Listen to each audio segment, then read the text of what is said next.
Yes, it'll be good to have Richard Branson here, the man behind the Virgin company that have put together this Virgin racing team. And of course, with the season finishing with a double-header in London at the end of June, it's going to be very, very good for the Virgin team if they can end the season strong. And there you can see the MacArthur Causeway, which is the main road that takes you out to Miami Beach, which is just over there in the distance. That's Museum Park Station on the right-hand side, and then the first corner is just down below us here. So that's where there's a little bit of work still to be done on the debris fencing and the barriers down there. The rest of the circuit, I think, is pretty much spot on. There are the two Abt drivers, Lucas Di Grassi, the championship leader there, giving us a little wave, and Daniel Abt sat with his back to us. So they will be looking for a good run here. Di Grassi has sort of got gradually worse as the season progressed. He won the first race, then he was second, then he was third, and then he retired from the race in Buenos Aires. But he's a driver with a lot of talent, and he'll be back and he'll still be at the front. A pep talk for him there, yeah. Jack. He's been very strong, and obviously the retirement was not his fault in Argentina. And I expect him to be right up the front this week again. I think we've seen everything close up, haven't we? All the teams are capable of winning. I think all the drivers now capable of winning as well. So the battle is going to be definitely on. The guys were talking there about passing places. Certainly up into turn 1 is I think where it's going to be. Turn 5. Maybe turn 8 if you can catch somebody, just sleeping a little bit, but certainly 1 and 5. And the energy saving will be critical. And the first practice, any practice these guys are getting, they're going to be trying to figure out where they can save as much energy as possible, losing the minimum of lap time.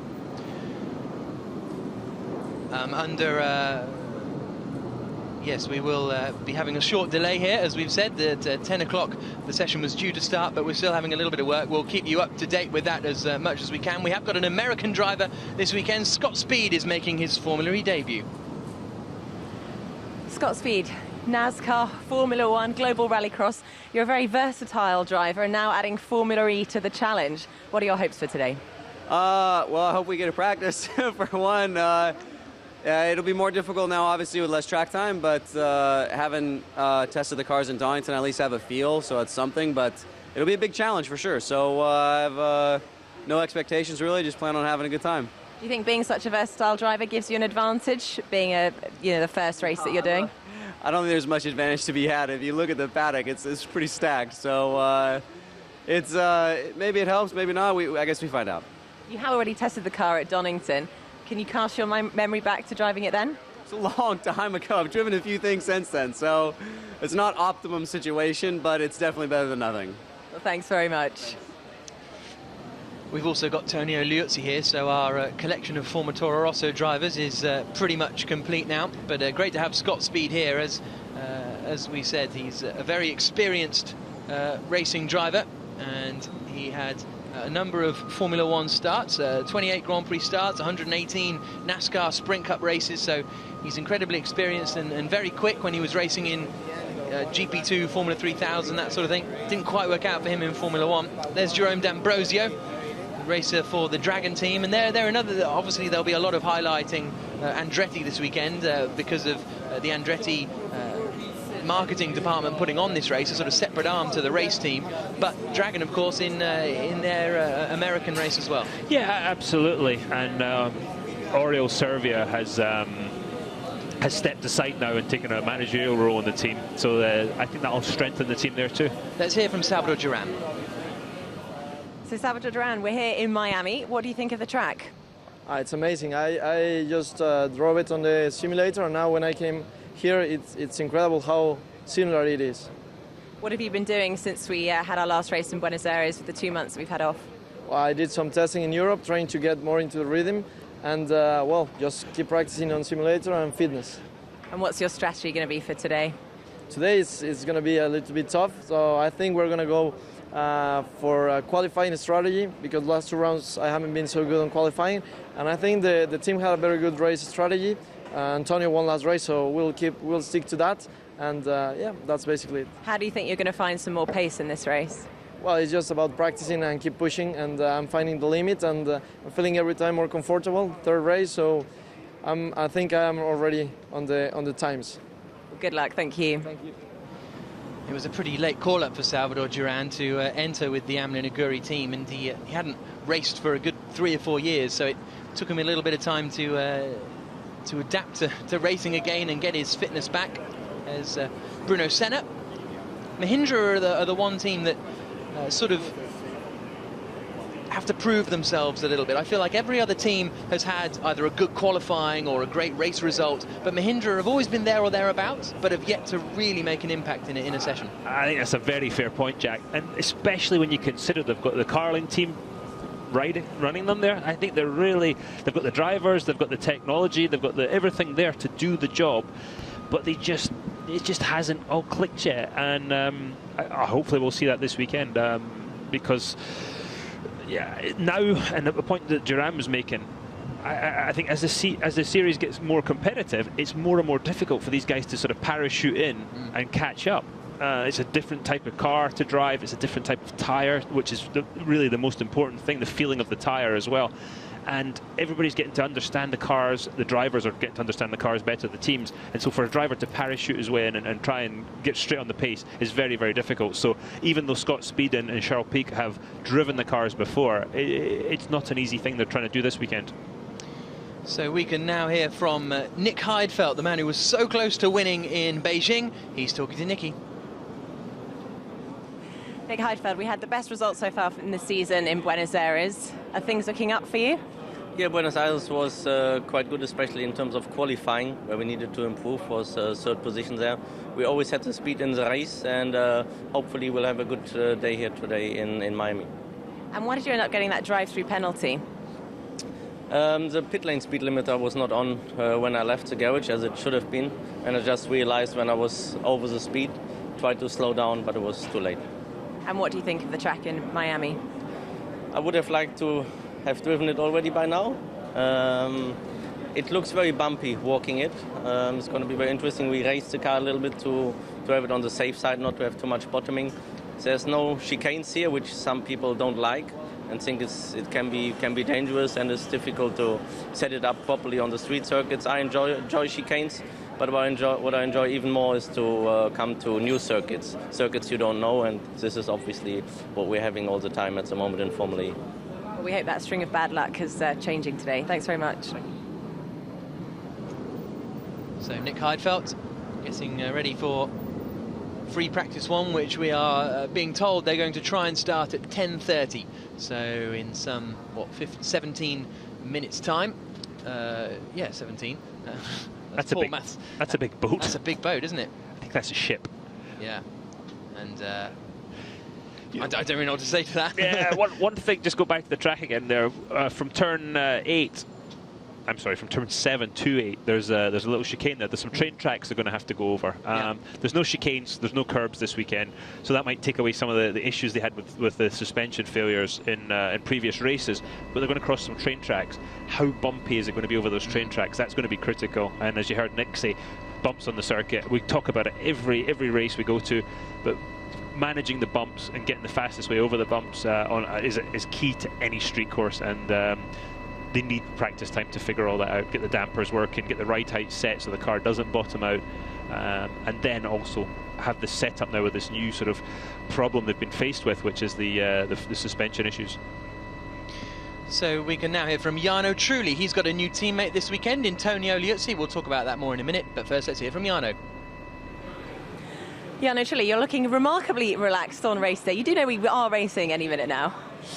Well, what can we do? We just have to wait and see. It's a shame, especially for Tonio, who has just joined the team and is not going to have so much time in order to learn the car. But I'm sure he's professional and experienced, and he will get on top of it. So let's see what happens. So tell us about the last-minute changes. I hear something happened on Tuesday over dinner. Yeah, unfortunately, Michela didn't want to race anymore. She wants to focus on other series, and so I had to look for another driver. I knew that Tonio was around, so he was the first man I called, and likely he joined us. I hear he was here on holiday. Yeah, he was on holiday. I think he's still on holiday now. And a quick race, why not?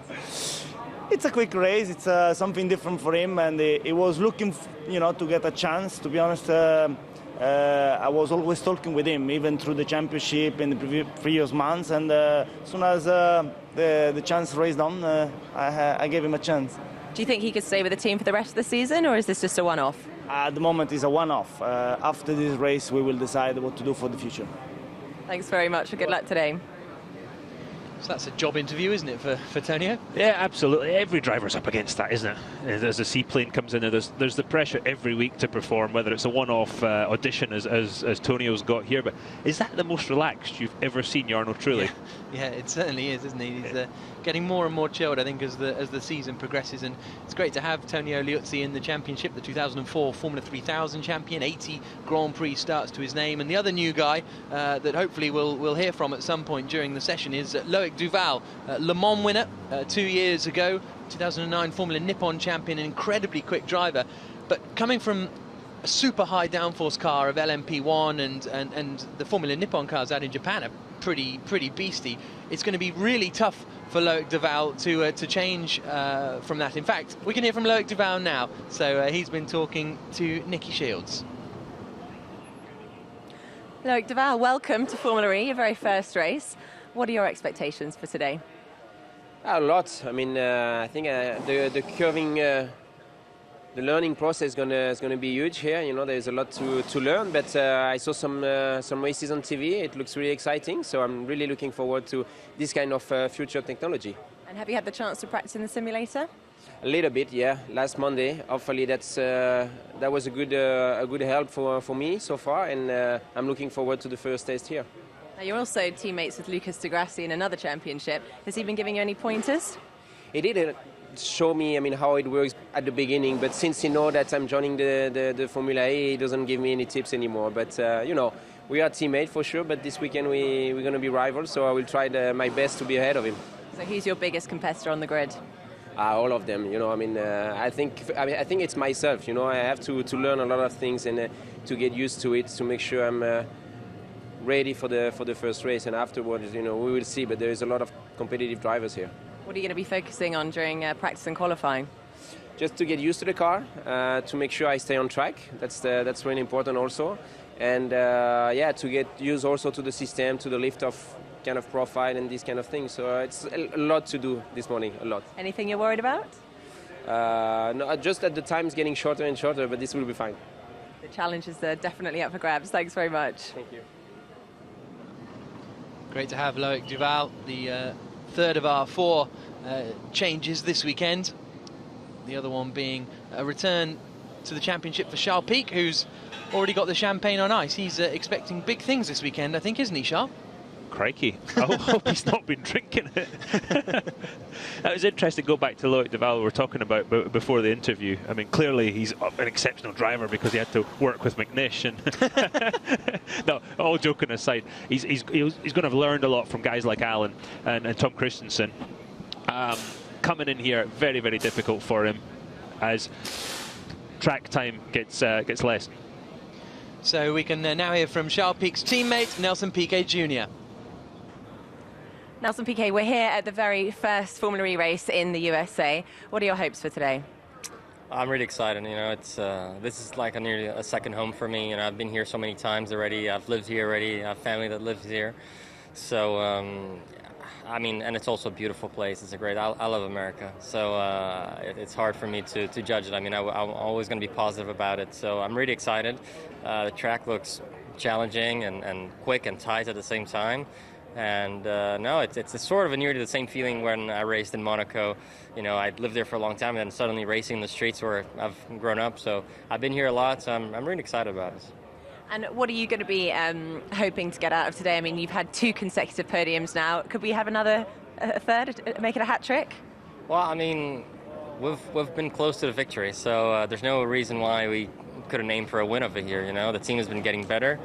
We've been hiring more engineers. The team is growing, developing, learning a lot. So we're here to win. You know, I think we have a great chance. We have a great new teammate as well, which is you know, going to give the team another boost. And I'm looking forward to it. You know, it's going to be great. Good luck. Thanks very much.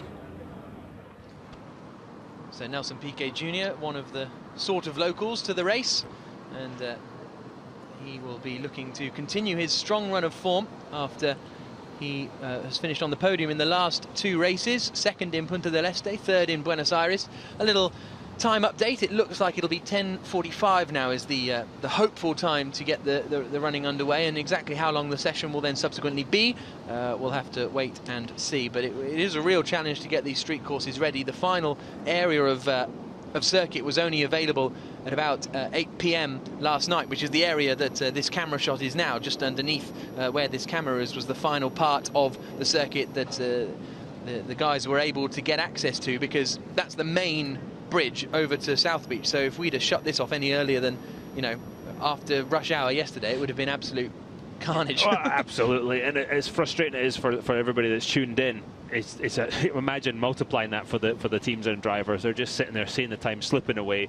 There's a bunch of new drivers going, oh, I don't know how this works. and literally drivers going, which way does the track go? Because yeah, they'll have walked it, they'll have driven it on the simulator. There is no substitute for actually getting in the car and doing it and learning where those bumps are, because the bumps will change the track. So the time pressure down in pit lane just now is just building and building. It's yeah, when it goes green, expect a very, very busy pit lane. And of course, we're limited in the time that each car can do as well, because of the battery life. Absolutely. So certainly qualifying, I think, is going to be incredibly entertaining. That should be coming up at 12 o'clock local time, which is Eastern Daily Time. And there you can see the American Airlines Arena there on the right-hand side. That's the home of the Miami Heat basketball team, who played on Wednesday night. There were a couple of Formula E drivers made their way there. They beat the Brooklyn Nets, if you're interested. But there's it's a wonderful place to be here in Miami, just around the port and Biscayne Boulevard. It's really superb, and there you can see some of the Heat stars along the sides of the circuit. And as we were saying, the first time we've had racing on the streets of downtown Miami since the 2002-2003 kart seasons. And so this is the run down towards the AAA corner at turn 6. A lot of the drivers, whether IndyCar drivers and some of the Formula E guys too, based themselves in Miami, or did in Nelson's case. Great weather for training, good to get to different parts of the country, and it's definitely a favourite of them all. And yeah, you come down here and there's always good places to stay, actually, for the guys like Kanan and Elio and all that, just been up the road. Absolutely. And it's Sebring, I think, next week, so the teams and journalists and everyone are staying out for that one, so that'll be quite a pleasant week for them, and because the weather is excellent around here. And here's a look at the pit lane then. There's the Abt team, Lucas de Grassi and Daniel Abt, up next to the Dragon team, Jerome D'Ambrosio, alongside Loic Duval in the Dragon team. And there's Sam Bird, so he's getting his helmet on. He wants to get out there on circuit, and we can speak to Karun Chantok, who is racing for the Mahindra squad. Let's see what he's got to say this weekend. So Karun Chantok, you're currently joints in the standings with Bruno Senna. Are you going to start to lead and pull away from him? I didn't even realize that, to be honest. That's the least of my concerns right now. I think we both underscored our potential so far this year, so I think we're both fairly disappointed where we are. Yeah, so the target's really got to be to move forward. It's a long way to go in the season. We're only a third of the way through now because we've got 2 more races. It's brilliant. What do you think of the track? I'll tell you after I've seen it. We've only been on a bike, and it looks, I think it'll look great on TV. It's a great setting. It'll be nice to see. You don't really know till you get in the car. It looks fine, but you don't know how bumpy it is. You don't know what the surface grip level is like. We need to uncover all of that in a few minutes, hopefully. And now that 3 practices combined into one session, is that going to make a big difference for you? Yeah, you really hope that we're not going to have red flags. That's the big thing. I hope we have a clean session, because we've only got now 45 minutes, which is obviously not long. And you really want it to be a clean session, so we get as much of that time on track rather than, on red flags. And what about being here in America, for the first Formula E race in the States? I mean, is it a great place to be? I think it's great. I love racing in America. I think there's a history here. There's a lot of history to racing in the States. There's a passionate fan following and media following as well. I think they're excited to see something different. And Miami, I think the city's been really, really welcoming to us. So really happy to be here. Thanks very much. Good luck.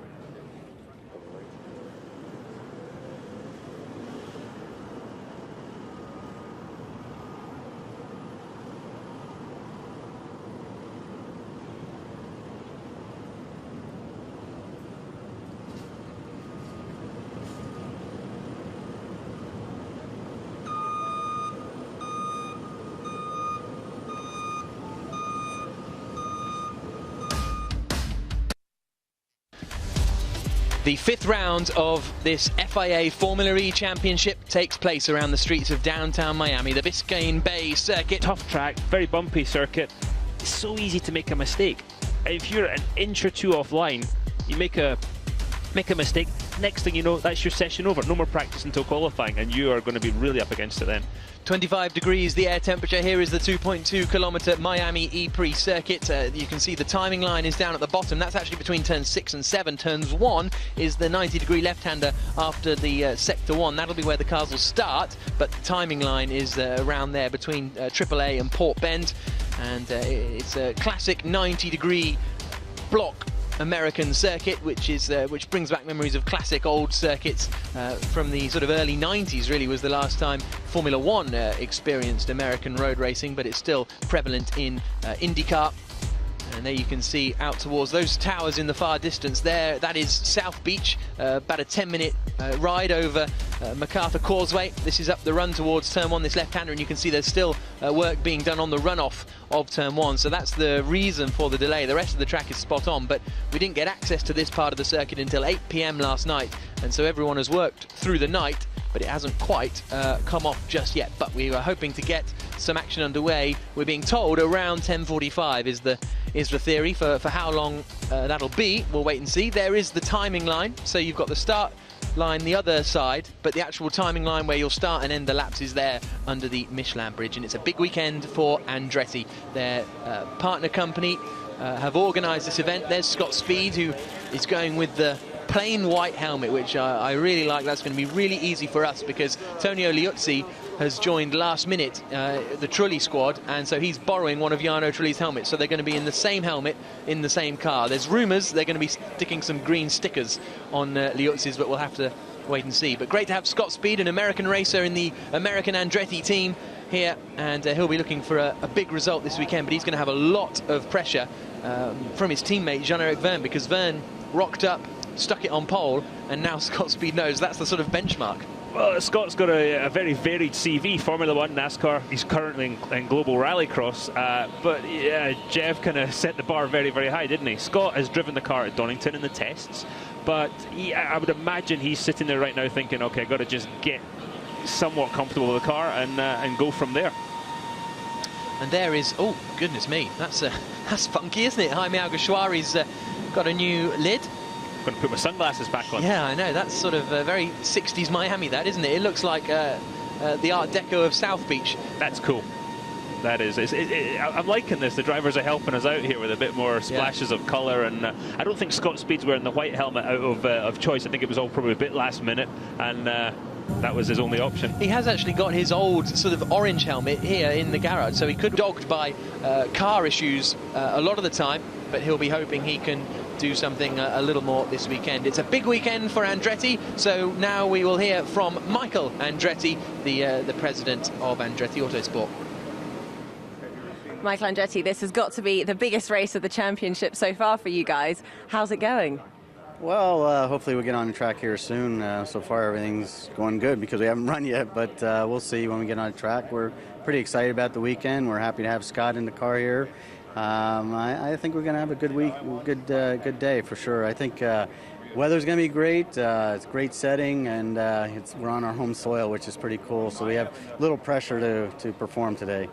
Huge amount of pressure, and you've also not only have a team here, but you're also promoting the race as well. Yeah, so there's a lot going on for us this weekend, but all good. Everything's going good. Unfortunately, we're a little bit of a delay here, but we'll have these problems sometimes with the new event. But I think once it gets going, everything's going to be good. And have you been given any tips to Scott Speed? Any pearls of wisdom? Nah, he doesn't need it. He's been around a long time. He's got a ton of experience. And I got to say, he's like a little kid, though. He can't wait to get out there. He's been so funny to watch, but he's very, very excited to get out there. He has been very excited. I've seen him bouncing up and down the pit lane. Yeah, it's awesome to see that enthusiasm. And I think that's going to, transform into results on the track, hope. Have you guys got a lot of guests and VIPs here today? We have a lot of people, yeah. We got everybody here, which is great. And, we're excited about it. Are you feeling the pressure? No, it's good. I like that sort of pressure, so bring it on. Work well under pressure. Well, good luck. Thanks very much. big weekend for Andretti on a number of levels, but they've got the speed and the pace to be able to perform. We've had 4 rounds of the championship so far, and at the end of those 4 rounds, it's Lucas de Grassi who is leading the standings, 58 points, 10 points clear of Sam Bird. Both of them have won a race. In fact, Sebastian Buemi has won a race as well, and then the 6th place man, Antonio Felix da Costa, is the other race winner. The top 5 maybe have broken away from the rest of the pack just a little bit, but there's some big names who haven't picked up the points that their pacers deserve. Jean-Eric Vergne there in 15th place, Nick Heidfeld in 16th place, astonishingly only picked up 5 points despite leading 2 races so far this season. Well, he sort of led Beijing, I suppose. He was in front of Nico Frost at one point, but he was also upside down in the air.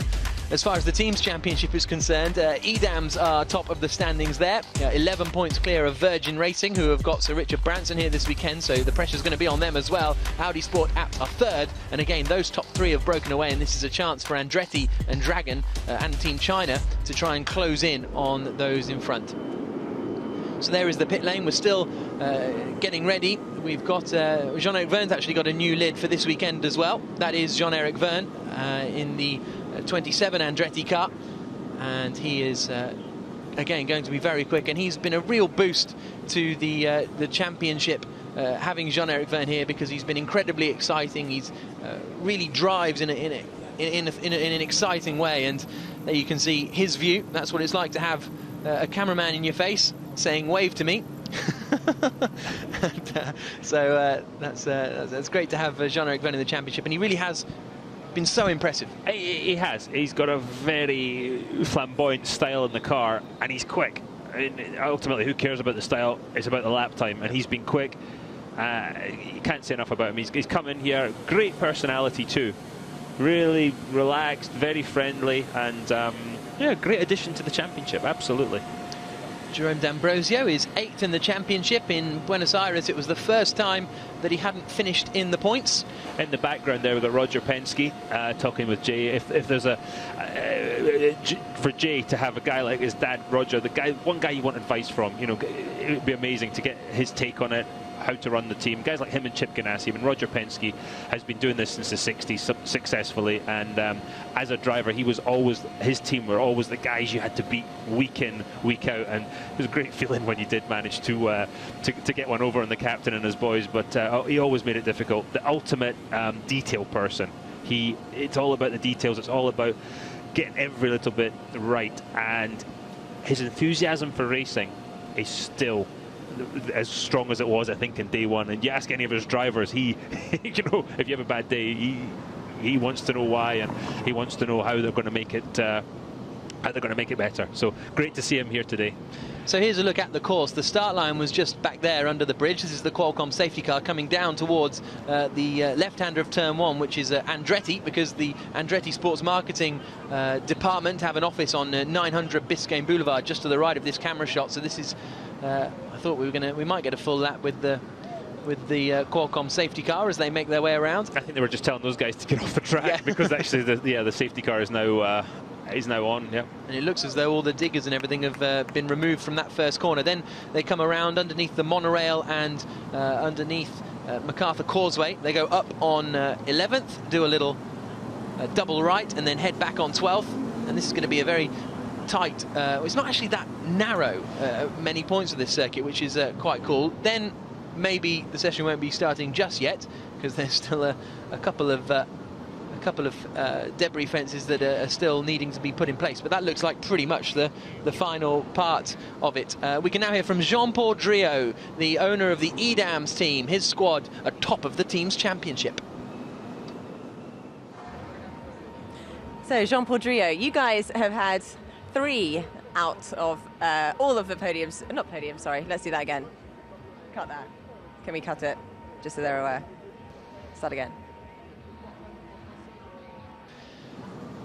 So we'll hopefully go back to Jean-Paul Driot in a few moments' time, but e.dams have been superb. Yeah, they have. Going back to the debris fence, and I know that has to be secured properly. You've got to spend the time and get this right, because racing cars in racing conditions can go anywhere. So you've got to be, for the safety of the drivers and especially the spectators, those fences have got to be put in right. So there's no point rushing it. Nobody none of the professionals that are putting this track together would allow it to be rushed. It just needs to be absolutely done right. So they're almost there, though. Almost there. So, yeah, it's great to have such experienced people putting on the track, because they've put on races before, and the likes of Baltimore, I think they still run, and back in the past in different iterations they've run St. Petersburg and those things. So we're going to try again to hear from Jean-Paul Driot. Let's hope Nicky's ready.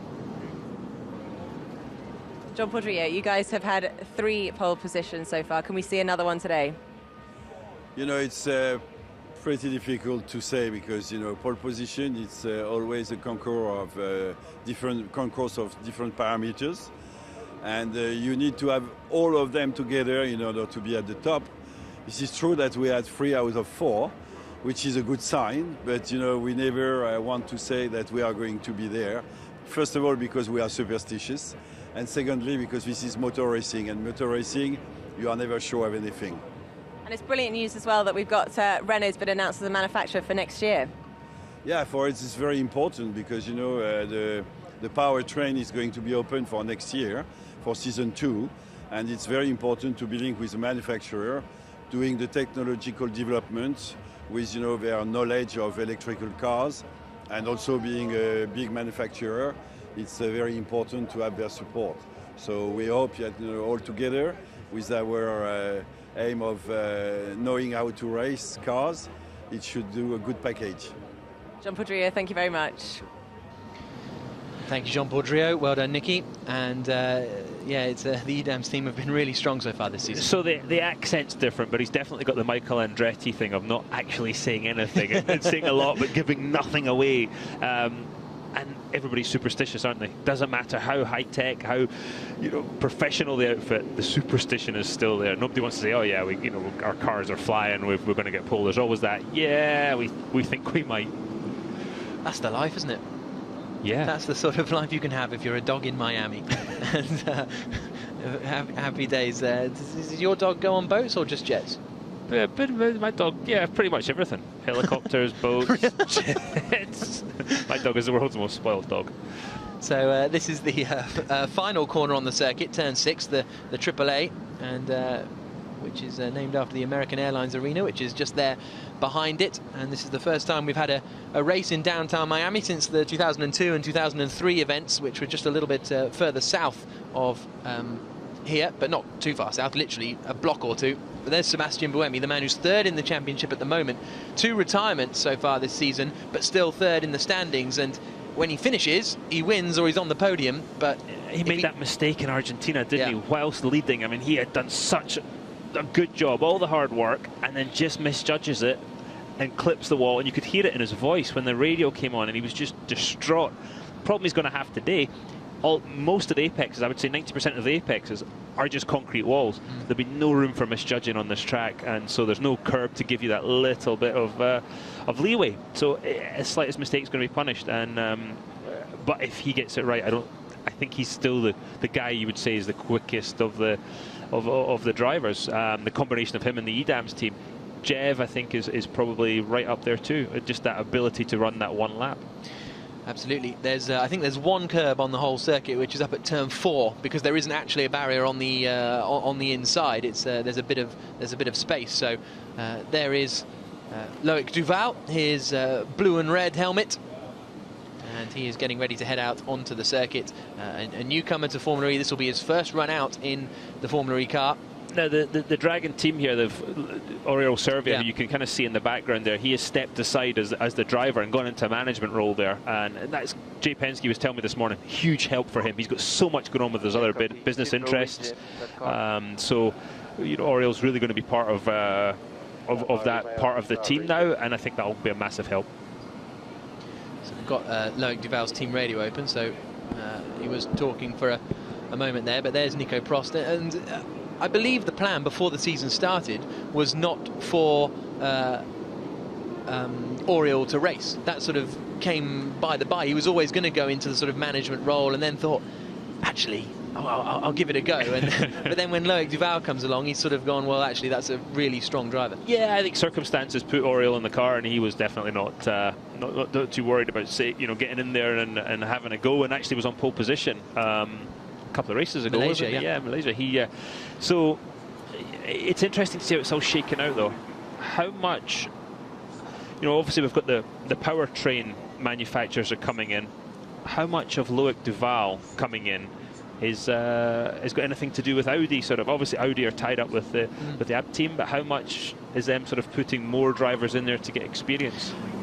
We can now hear from Oriol Servia. In actual fact, the one of the men running the Dragon squad. He's with Nicky. Oriol Servia, we're here in Miami, but obviously you're not in the car. Your first race as managing director of Dragon. How's it going? I'm excited. I have it a lot easier today than he does. He's only going to have half an hour practice before going to the race almost. So it's going to be a lot easier to tell him what to do than actually do it this time. Yeah, how's Loic feeling now that practice is now only half an hour? I mean, it's not ideal, obviously. But as I was telling him, he only has to gain. Nobody can expect anything from the guy, just within half an hour. So he's already winning. Whatever he does is unexpected. So how did it come about that you've changed seats? Well, I was going to be kind of doing this from the beginning, but I was putting a little too much energy in driving, and I was really enjoying it. But from the beginning, I joined the championship because I wanted a different role that I have done all my life, and I'm really looking forward to the challenge. I think Formula E is going to really be a very, very successful championship worldwide, and I'm very proud to be part of it. Thanks very much. Good luck. This is what I discovered last year. It's much easier to tell a driver what to do than actually do it yourself. That's one of the things I discovered working with the Ganassi guys. Yeah. It's much easier from the timing stand. So there you can see that free practice is due to start in the next 10 minutes and will run. I like the way they're doing it step by step.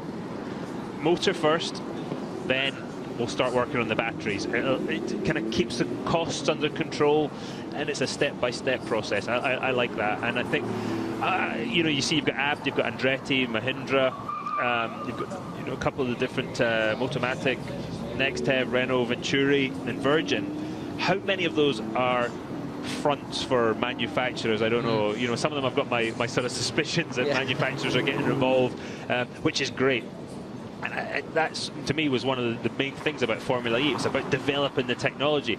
We're going to see that start next year. The car is going to stay very much to sort of a very tight regulation on what is allowed with the chassis itself, which is great. Let's start developing the motors, then we're going to start developing the batteries as that goes on. The cars will get quicker, they'll be able to run quicker for longer, and that's it's all exciting stuff, and that's where the manufacturers can get a benefit from running in Formula E.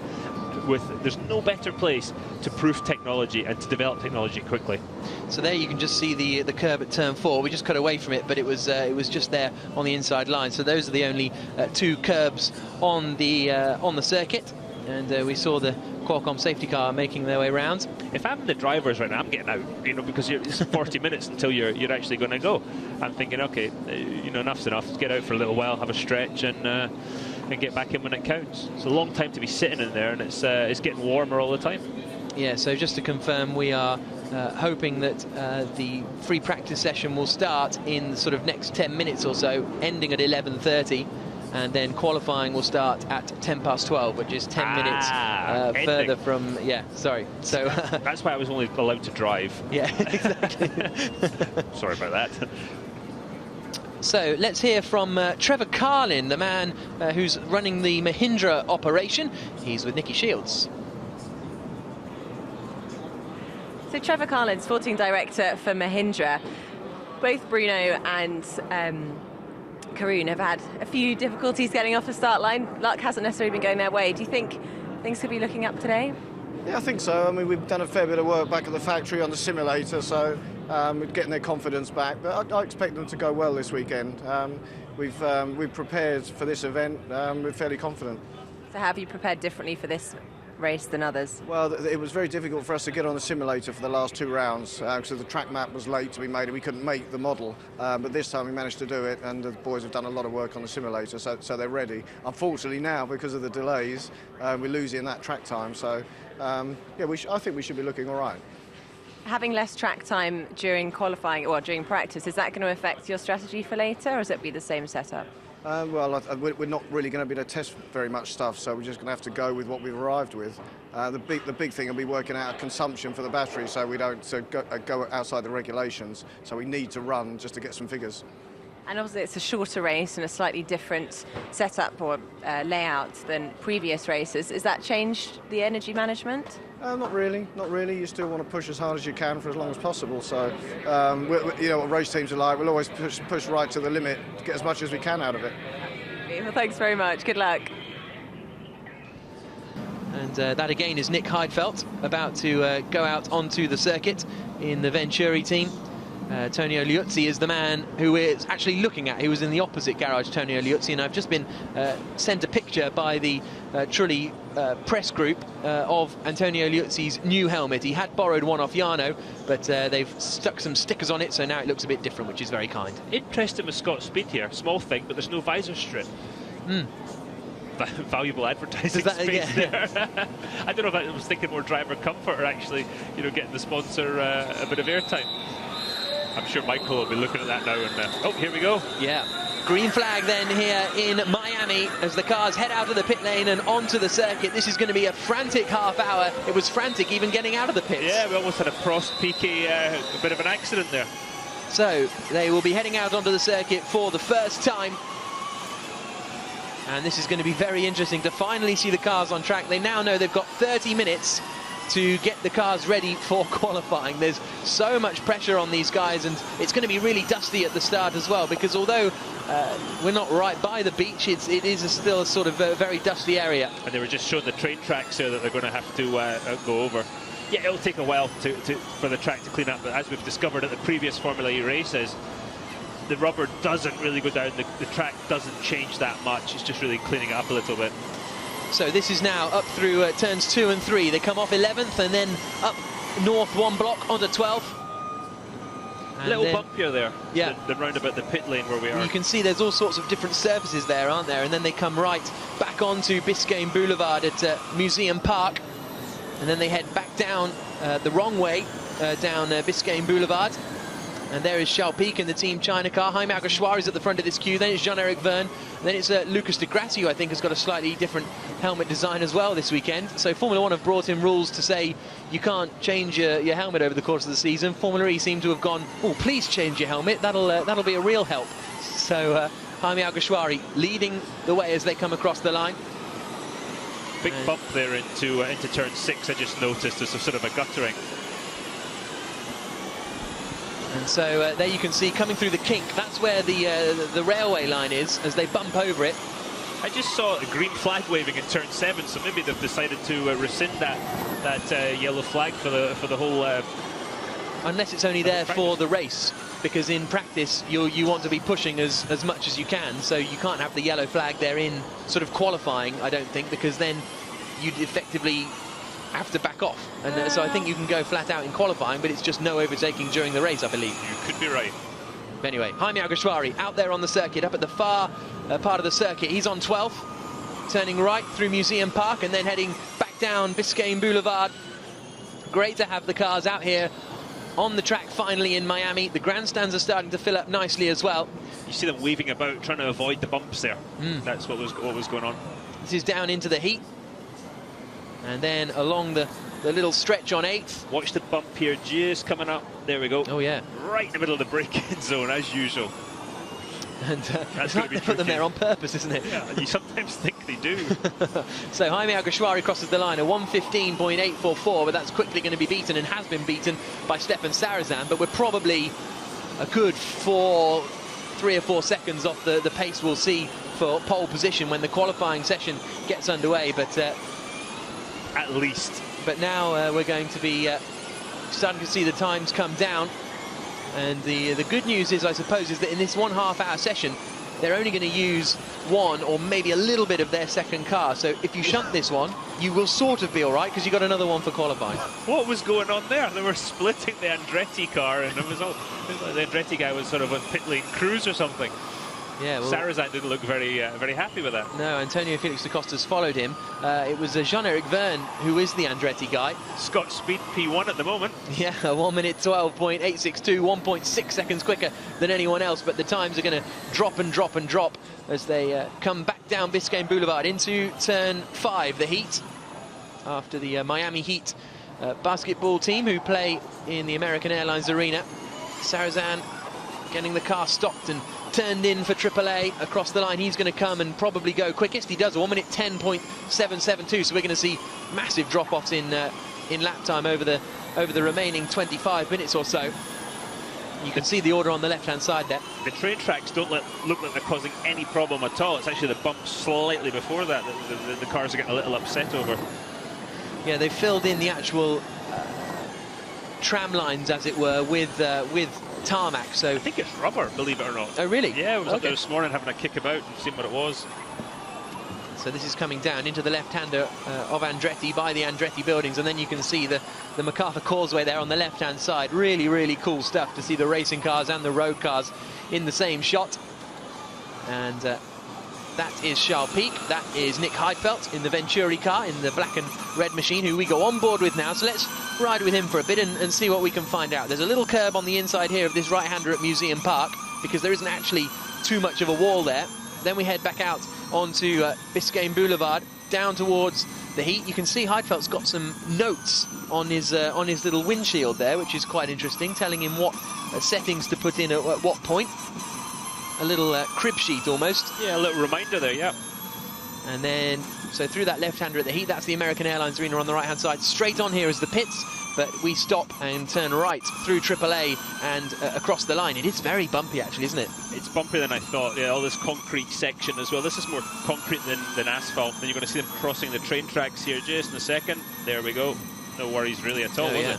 Up to turn 8, last corner, onto the longest straight. You've got to get a good exit out of there, because it's that long old straight leading to the really big overtaking zone in turn 1. Yeah, and that it will be the start straight. You can see the grid down there. One of the Dragon cars, I think, just getting out of the way.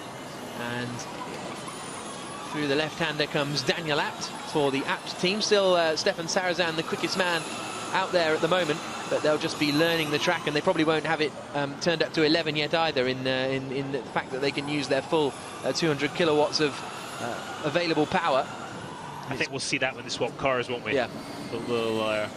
They'll do that, turn it up, and then we'll see the times really jump. I think with a track with as long straights as we have here, you're really going to see those times tumble. So under braking for the heat, into the left-hander. Out along the American Airlines, past the American Airlines Arena. So what's Antonio Felix da Costa just gone third. Quickest in the first 2 sectors is Sebastian Buemi. He's gone purple in both. And Heidfeld to P1. Yeah, Nick Heidfeld does a 10.588. And this is through the kink, back out onto 6th Street, and then down towards Freedom Tower, which is that tall tower that you can see just up in front of Loic Duval, that they turn right in front of, originally built in 1925 as the headquarters for the Miami newspaper. Now is just an art gallery, but Loic Duval heads out through the first sector, and he's 0.4 of a second down. But let's see what it's like when we get up to this far point of the circuit. This will be the first corner on the track, and it really does tighten. That's going to be interesting at the start of the race. It really does, yeah. Pretty bumpy there as well. That little kick just in the braking zone at 1 will cause some issues. Now out through this double right-hander, which actually looks like it's pretty much one corner there. No straightening up of the wheel in between. I would say qualifying, that will be one corner. As they start running a bit quicker, getting off the brakes, running some speed through there. And so there is Duval flashing through with Bruno Senna behind him in the Mahindra. Buemi did go quickest of anyone, a 10.4. Jerome D'Ambrosio has just gone quickest in Sector 1, but you can't read too much into the times at the moment, although, as you can see on the left-hand side, well, it's just popped away, but Buemi and Prost, the 2 e.dams car, are together. So let's go for a full lap on board with Loic Duval. So he's just gone over the start line into the right-hander. Yeah, into turn 7, very, very tight here. Pit exit on your left, as we just saw a car coming out through the kink here, over the train tracks, braking for turn 8, last corner on the track. You've got to get a good exit out of here, really set up for that exit, long straight now. Very, very bumpy. Just down this section, you'll see these sort of... Oh, there goes Bruno Senna. Braking now for turn 1. Oh, now he's backed off. Thanks, Loic. Braking for the heavy braking zone for turn 1. left-hander, short straight now, coming up for turn 2 under the causeway here. Almost immediately into turn 3, yeah, one corner. Short straight now for turn 4. This is quite a bumpy section of the track. Curb on the right, one of the only 2 curbs in the track. Some bumps there, right out to the wall. And on we go here, back up Biscayne Boulevard the other way. Loic slowed down a little bit, trying to get out of other people's way. Turn 5 here coming up, and this is the left-hander with a bit of a curb on the inside. Easy to make a mistake here and head down that escape road that you see on your right. Coming back up now to turn 6. He's really slowed down now. Turn 6, look at the undulations here on this concrete section round about the American Airlines Arena. You'll see there's some guttering across the track, which is what's causing these big bumps. Look at the lockup marks already, and we're only a couple of 9 minutes into this session. And there's a pit lane entrance, on your left, and that's a lap of Miami. Yep, it's quite a nice little track actually, isn't it, as street circuits go. There is Scott Speed in the plain white helmet in the Andretti car, coming past the Andretti building, which is just on the right-hand side there, and he is currently the slowest man out there at 12.8. Look how quickly that changes. He was P1 after 2 laps. Yeah, but I think he's only done 4 laps. Everyone else has done 7, so he's maybe been back in. But there's that old saying in racing, if you stand still, you go backwards. Yeah. Never more clearly was it exhibited than right there. So across the line, down the back straight comes Scott Speed into the left-hander at the heat. Turn number 5. He's got Bruno Senna up in front of him. And then down towards the AAA. So a lot to learn for Scott Speed. Not as much as Duval, because he did compete in or did take part in one of the tests, and he's just jumped up into 8th position, so he's going to be there or thereabouts, no doubt about it. But still, the quickest man out there is Jerome D'Ambrosio, a 1:08.495, but Degrassi's just gone purple in sector 1, so we've still got a couple of seconds to come, I think. Duval quickest in sector 2 there, so yeah, it's progressing quickly. And he's just gone 2nd, as you can see on the timing screens on the left-hand side. Duval jumps up to 2nd, so it's a Dragon 1-2 at the moment. It's impressive to me that Duval has done that and gone, has such limited experience to do what he just did. Very, very impressive. Absolutely. So here now is Karun Chandok. Best performance, best finish of the season so far was 5th in the opening round in Beijing. He hasn't quite been able to pull out as good a finish since then. Let's see what he's going to have as he comes towards the middle sector. Nelson Piquet has just gone 3rd quickest as Chandok comes back out onto Biscayne Boulevard and down towards the left-hander. So D'Ambrosio and Duval the top 2, Piquet Jr. 3rd quickest, Degrassi 4th, Buemi 5th, Amna Naguri with Da Costa and Duran down in 18th and 19th position. Antonio Liuzzi is the slowest man out there at the moment in 20th spot. But I mean, I think that shows the quality of the field, doesn't it, when Antonio Liuzzi and Antonio Felix Da Costa are like right down at the bottom. Yeah, absolutely. I think give Tonio a little bit of a time here to get used to it. I'm sure it's all new right now. First time driving this track, first time driving a Formula E car. He's going to be thinking, what the heck's going on? There is Sir Richard Branson, the man behind the Virgin Racing team and the Virgin company in general. Great to have him here. Founder of the Virgin Group. There we go. There's the official title for Sir Richard, who's forayed into motorsport in the past, most notably with the Brawn team in 2009. And what a season that turned out to be. Yeah, that worked out quite well for the team and for Jensen, didn't it? Yeah, absolutely. Jensen Button winning the Formula 1 World Championship that year, and they are the Miami Dolphins cheerleaders, which is the American football team. You got the Miami Marlins are the baseball team, Miami Heat are the basketball team, and Miami Dolphins are the American football team. Scott Speed's under investigation. I wonder what that's all about. Okay, that'll be interesting. It's nice here that there's no chicanes to cut and all that nonsense and track limits, because it's all very straightforward. Yeah, I'm not a fan of the chicanes. This feels a lot more of a normal track to me, and then sometimes you got to do it. In order to make a track with the parameters you're given, you got to have them. But yeah, it's much clearer, isn't it? Yeah. Saying that, we'll probably end up in the race having lots of questions, but it seems much clearer. Nico Prost looks like he's properly on it there. Yeah, he's certainly pushing the edges of adhesion coming out of Museum Park down towards this next left-hander, and very, very little wing by the looks of it on that e.dams car. have a look again, but it looked pretty flat to me. I'd say that's pretty laid back, isn't it? With this relatively long straights for a Formula E track, yeah, they look like they've got it fairly laid back, which limits their braking, which can limit their regen, so that you might see them go out later with the other car with a bit more downforce in and see which one's quicker. So let's go on board with Scott Speed, the American driver, coming towards the final corner now, and he's going to come into the pits. And he just comes in. There's quite a big jump there coming into the pits. Big old jump, yeah. This is the pit lane here is so busy. You've got cars coming in both sides in the race, cars rejoining clearly from both sides. You've got to pay attention out there. And in fact, the first day we were at Donington, we almost got run down, didn't we? Just by not, obviously the car's not making much noise. They're not practicing a driver change here, which is a little unusual. Stefan Sarazan jumps to P1. Yeah, good work from Stefan Sarazan. Quite a bit too, 6/10. Yeah, that's true. With Jerome D'Ambrosio in second place, there's a monorail on its way to stop at the Museum Park station. That is Freedom Tower, that big yellow construction behind us. As across the line comes Stefan Sarazan. Wemmy up to P3. Yep, Loic Duval still in 5th place then, Nico Prost 6th. De Grassi, Heidfeld, Chandler and De Costa completing the top 10. Changed that. Jarno Trulli just jumped up into 9th position. You can see the standings there on the left-hand side of the screen. Scott Speed's investigation was because he was speeding in the pit lane, so he'll have to pay a few euros and appease the FIA, I imagine. But Sarazan working really hard at the wheel coming through Museum Park, and he's really, really pushing. And he's a driver that we haven't quite seen all he's got, I don't think, because Heidfeld's done well, but Sarazan he's so versatile.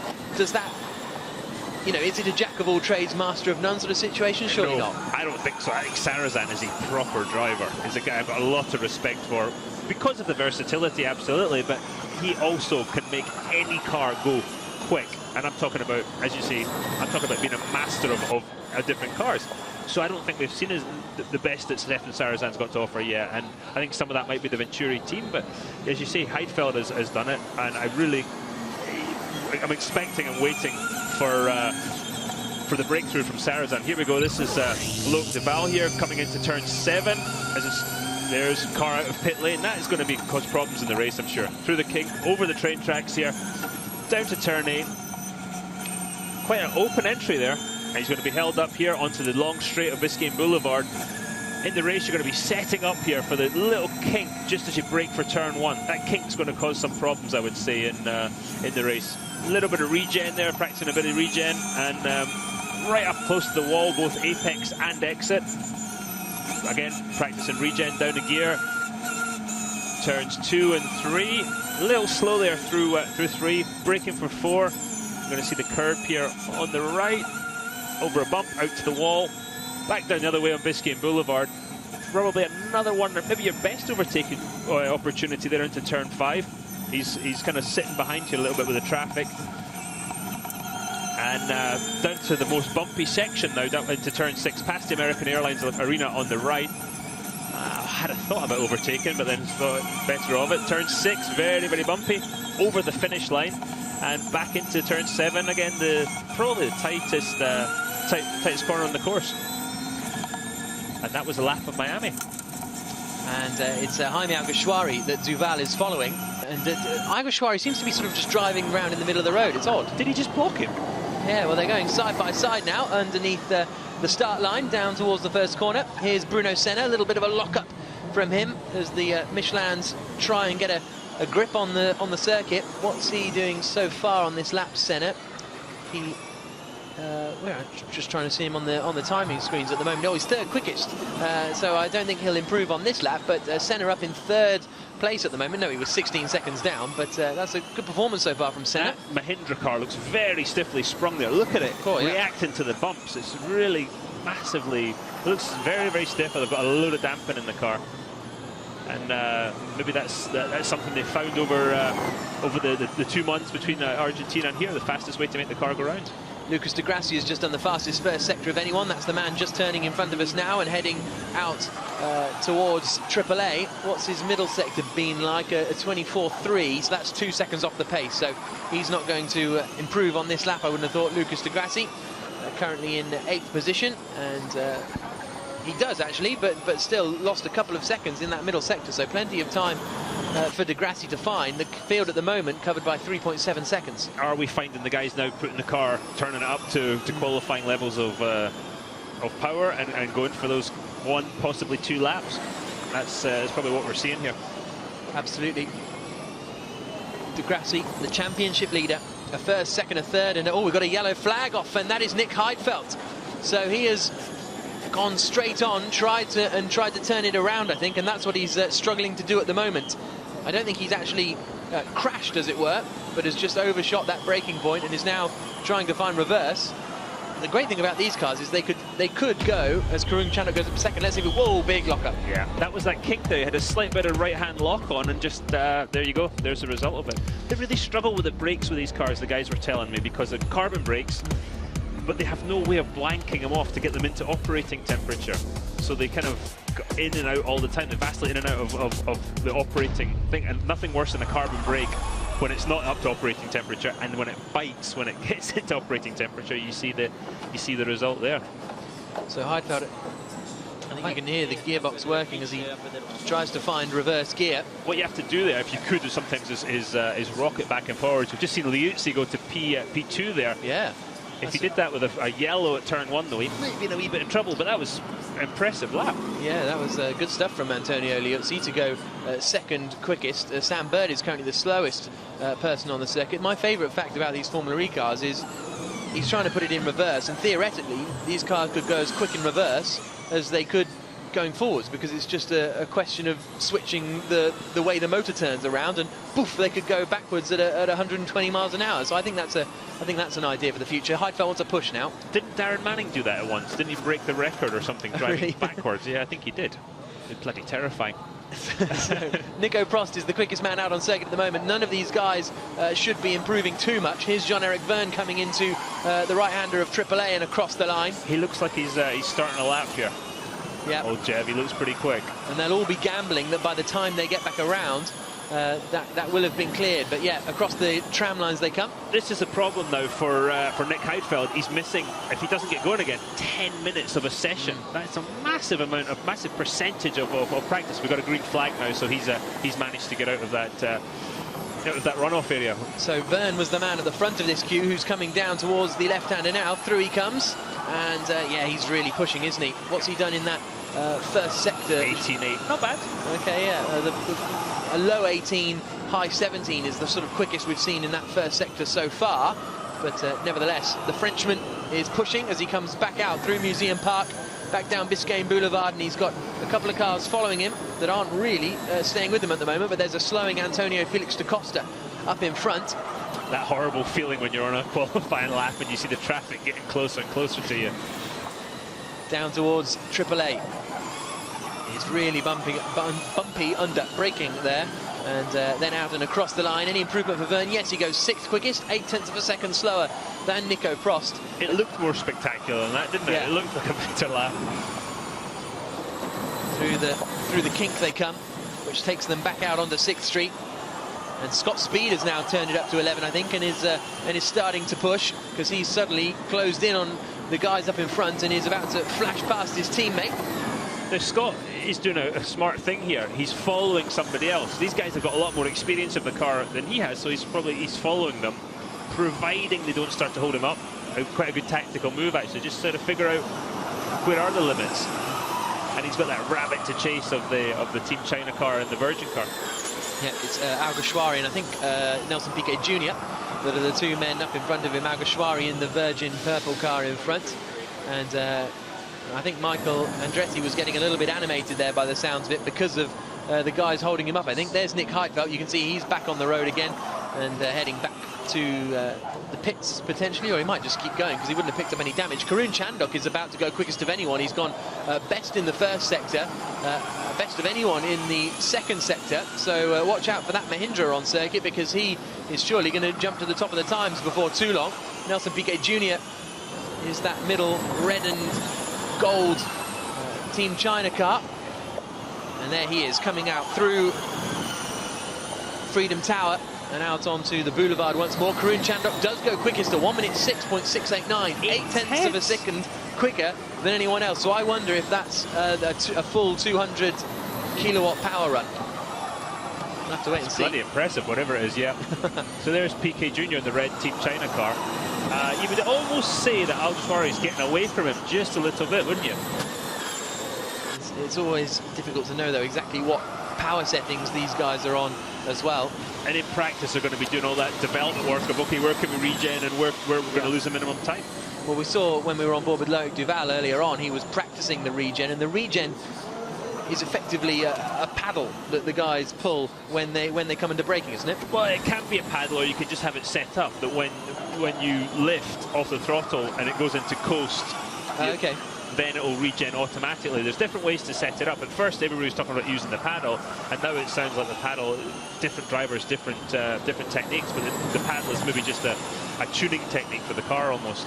So Nick Heidfeldt's just gone third quickest. I thought he was coming back to the pits, but he didn't. He went out there, gave it some jandle, and has gone second quickest of anyone so far. So he's certainly performing strongly here, Nick Heidfeldt. This is going to be an incredible qualifying session. Make sure you join us. It's going to be 10 minutes later than originally planned, so it'll start at 12 instead of 12 o'clock. But I think it's going to be frantic and fraught and brilliant. Lucas de Grassi just gone fastest in the middle section. Unpredictable too. Yeah, that's the great thing about showing up here on a Saturday morning, practice, qualify, race. It's so unpredictable. You know, with F1, you used to go to Barcelona and everybody would test there on and on and on. By the time you came to the race, you knew who was going to win before you showed up because of that very fact. There's Karun getting ready to go and have another go in the other car. This might be when he turns it all the way up. He's only got 4. Nah, it might be the end of the session for him. 4 minutes 45 left. He's not going to get a lot done in that time. No. Thanks to AMP8888 on social media, we have been informed that Darren Manning set the world record for driving in reverse at 165 kilometers an hour, which is 103 miles an hour, apparently. So thank you very much for that information. Nico Prost is currently 4th quickest. He went best in the first sector, but hasn't been able to improve further around the lap as the clouds come over a little bit. And there is his father, Alain Prost, who's a co-founder of the e.dams team. Doesn't run it as such in terms of being the team principal, because he said, I had far too much experience with that in Formula 1 and didn't really like it. But he's co-founded this squad with Jean-Paul Driot, and they've had an excellent season so far. And this is their main man, Sébastien Buemi. That's a great partnership, because Jean-Paul Driot and the Dams team know how to run a team, know how to run with the logistics and all that. Can you think of a better guy to have in the garage, though, than Alain Prost, the professor, to be talking to the drivers, talking to the engineers, know how a team should work together, knowing how a driver should work to get the most out of the whole thing. That, I think, is one of the reasons they're so successful. Sam Bird's on a pretty good lap. He's done personal bests in the first 2 sectors. I don't think he'll go quickest of anyone, but he may well jump up into the top 5, currently in 8th position. Buemi, again, just there's a dip, isn't there, under braking. Sam Bird does go quickest of anyone, a 1 minute 6.588. That's the last time I'm making a prediction today. So Sam Bird in the Virgin Racing car goes quickest of anyone. Buemi remains in 13th position. You know, if Sam is running around the bottom half of the field there and just doing the development work that was needed, great confidence from Sam, and you know, it's clearly paying dividends. Let's see what happens here towards the end of the session. But you know, one thing we've seen about Sam, he knows how to get the job done. So a wonderful sight here in Miami, the 5th round of the FIA Formula E Championship, and well, since we've had 2 extra races come on the calendar since we were last with you in Buenos Aires. We thought we were going to have 9 races, but we're now going to have 11. A trip to Moscow at the start of June, as we get a cool slow-mo of the ice to try and cool down and keep the temperatures down, because it's going to get pretty toasty here, around about 28-29 degrees, which is something like 82 Fahrenheit. So not roasting, we're not talking Malaysia levels, but still a concern. Yeah, it's still a concern. I don't think we'll have the problems we had in Argentina with the batteries sort of getting critical and losing power because of that, with the battery temperatures and stuff. But it's still, yeah, the boys will know they've done a workout today when the race is over. Jaime Alguersuari we're on board with, coming down into the first corner. Big lock-up in front from, I think that's a Trulli car. It's a Trulli or an Amlin. Difficult to tell in this light. He's getting held up now, isn't he? Alguersuari's definitely. You can hear he's backed off there. I think it is an Amlin, but Jaime Alguersuari has backed off. And so that's the end of this particular run for him. Only a minute and a half to go in this 3 practice sessions. Sam Bird currently the quickest of anyone. There is Lucas de Grassi. He's jumped up into 3rd position. So he was down in 13th, but he's now jumped up into 3rd spot. Scott Speed has just jumped up into 4th position. So that is impressive from Scott Speed, currently quicker than his teammate Jean-Eric Verne. By quite a bit. Yeah. By 7/10, very impressive from Scott Speed. So just a minute left before the checker flag comes out. After the checker flag comes out, the cars will be allowed to make their way around to the grid to do a practice start. But de Grassi, he'll have time to get back and across the line. Lucas has got that helmet on this weekend, designed by Brito, the Brazilian artist. Really, really cool. Yeah, it is. And he's going down towards the heat, this tight left-hander. Is the track bumpier than the ones we've been on before, or are people setting the cars up differently? Because they look much more aggressive over the bumps than I've seen. They do, don't they? There has been a reinforced suspension element after the problems in Argentina and throughout the season with the suspension issues. They have brought a reinforced part of the rear structure, so maybe they think that'll allow us to go more attacking. Yeah, it could be, but this is more the front. I would say certainly starting with the front of the car. They just look so much more aggressive when they hit. It's a much sharper movement. So maybe as happens, people sort of migrate towards the same setup, and it's a more aggressive setup now. So it looks a lot more bumpier on screen watching the cars out there than when we were out there ourselves. Whereas I find it's usually the opposite. You go, oh, this is really bumpy, and then it doesn't seem too bad. Yeah, exactly. We'll have to have a word and find out. But maybe it is just a function of the track being having bigger bumps than we thought.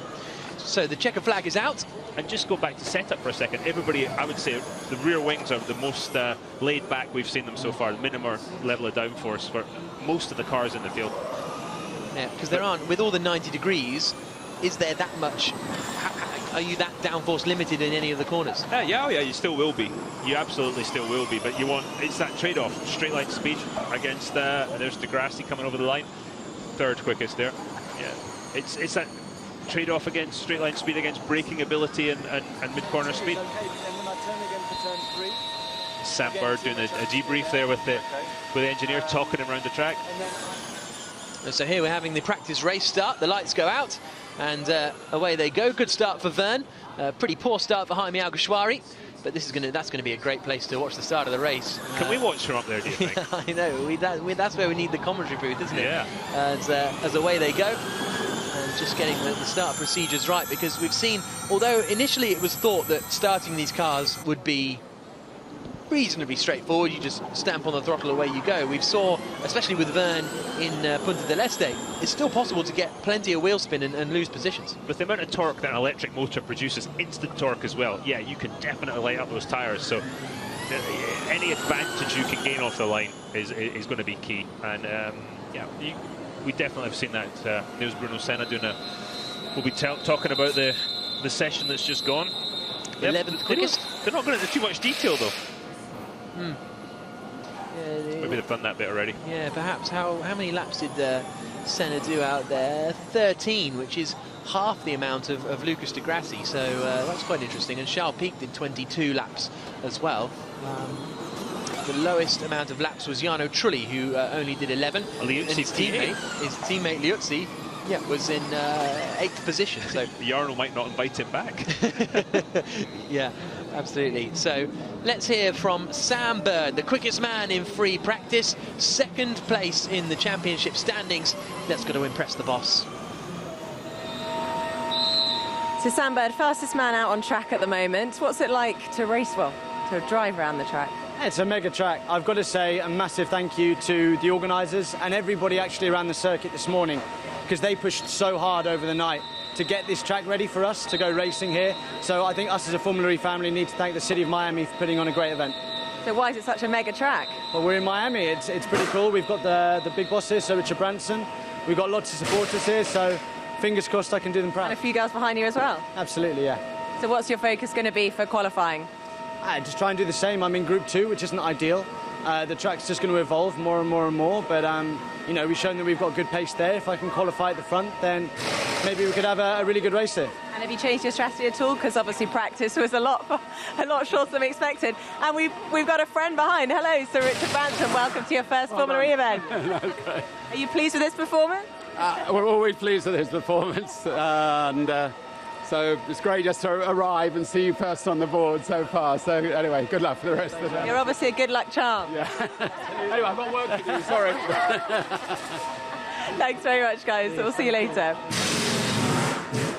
Well, that was good, wasn't it? Did anything happen with, because he and Tony Fernandez had a bet, didn't they, to dress up as an airline steward? I can't remember if that I think it happened. I'm still imprinted into my brain the not very pleasant image of Sir Richard Branson dressed up as a Virgin air hostess. So, at the end of that 30-minute free practice session, again, apologies for the delays, but we got going and we should be on track for the qualifying and the race later on today.